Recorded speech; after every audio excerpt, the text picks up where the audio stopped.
it's Alex from Self Started, and today I'm going to talk to you about budgeting. So, you've been grinding those job applications, you've landed the final round interview, you've went and killed it, you knew you would, and a week later, the recruiter calls and says, yeah, you got the job. You take it. And you know what that means? You're getting paid. Is lit. So, what are we going to do with this newfound source of income? Are you going to spend it all on coffee and avocado toast? No, we're going to learn how to budget it today. And to do that, we're going to talk about the 50-30-20 rule. It's a simple and intuitive framework to help you manage your finances. So let's hop right into it. The 50-30-20 rule. It's pretty simple. You're going to take your after-tax income and divide it into three categories. They're going to be 50% on your essentials, 30% on your wants, or basically it's flex money. That means you can spend it on whatever you like, and 20% on savings. So let's kind of dive a little deeper into what each category is. Let's break down essentials. What is essential? Well, basically, this category includes things that are necessary for you to live. Who would have thought that's essential, right? Who knew?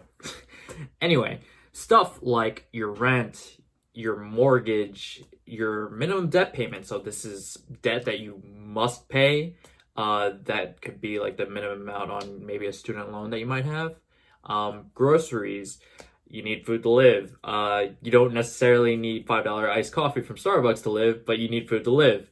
And in addition, your maybe transportation costs. So this could be like a MTA ticket or your car payment or gas to help you get from your house to wherever your workplace is. You know what else is essential? Smashing the like button for the YouTube algorithm. It only takes you 1 second to smash the like button at zero cost for you and helps our channel a great deal. So go smash that like button. I really appreciate you. Thanks.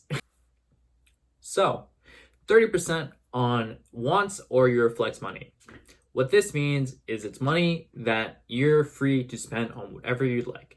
Things that can fall in this category can be like your subscription to Netflix or your subscription to Spotify. In addition, things like going out to eat or upgrades in your life. So like getting the newest iPhone or getting a new car. These are things that are not necessary for you to live, but they're nice to have. And they will fall into this flex category. So savings is the last and final category, and you'll be putting 20% of your post-tax income in here. What's included in the savings category is something like a savings account. Basically, you should be using a high yield savings account versus a regular savings account. What that means is a high yield savings account will give you around 2% interest per year versus maybe the 1 or 0.001% that you might get at a traditional bank. I recommend you check out Wealthfront. That's the one that I personally use. Other things that are included in the savings category are emergency funds. So it's recommended that you have a 3 to 6 month buffer where you'll have enough money to basically sustain yourself for 3 to 6 months if anything were to happen.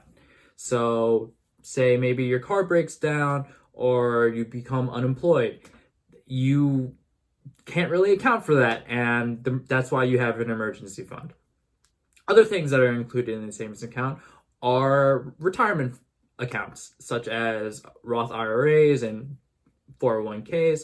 Now, it's okay if you don't really know what those things are. We'll go over them in another video.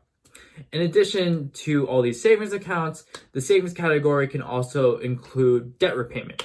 I know we talked about debt repayment a little bit in essentials. So in addition to the minimum debt repayment, you can also pay down that principal on top of the minimum debt payment to kind of get rid of your debt a little quicker.